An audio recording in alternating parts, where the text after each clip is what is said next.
دا د میدان وردګ ولایت اسلامي پولیسو ښوونیز او روزنیز مرکز دی چې پکې 1543 تنه پولیس له عقیدوي، مسلکي او نظامي زده کړو فارغ او د ټولنې خدمت ته وړاندې شول. د فراغت غونډې پر مهال مسؤلینو زده کړې وستایلې او له دوی غوښتنه وکړه چې خپل ولس ته په پوره مینه او اخلاص خدمت وکړي. دغه اوس فارغېږي دا کسان چې دي 1543 کسان دي. دوی دلته زده کړې کړي دي، دیني زده کړې کړي دي، مسلکي زده کړې کړي دي، تکتیکي زده کړې کړي دي، کمانډویي زده کړې کړي دي. نو دغسې فارغېږي نن 1543 نفره دي. تاسې نه زما هیله دا ده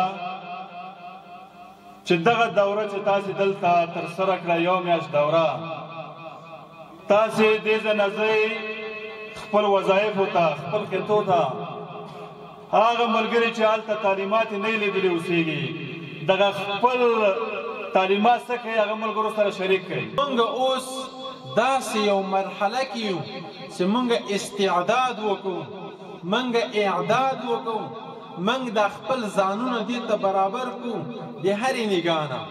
له یاد مرکز څخه فارغ شوي پولیس هم خوښ دي چې په عقیدوي، نظامي او مسلکي زده کړو وروزل شول.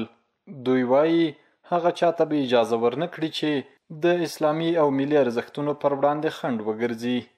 تعلیمي مرکز کې عقیدتي او مسلکي زده کړې وکړي او له دې نه موږ ډېر خوشحاله او موږ د هیوادوالو په خاطر له دې مسلکي او له دې تخنیکي زده کړو څخه استفاده کوو. زده کړو څخه ډېر راضي یو. انشاءالله په آینده کې به د خپل هیواد ساتنه کوو او د هیواد دښمنان به په یو ځای کې نه پرېږدو. با تمام هموطنان عزیز خود اطمینان می‌دهیم که ما انشاءالله شب روز در خدمت شما هستیم.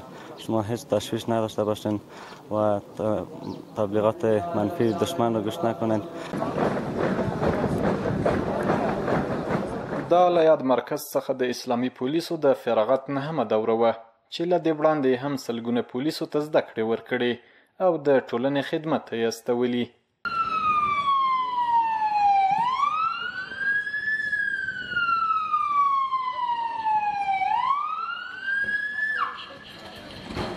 اول امنیتي مارش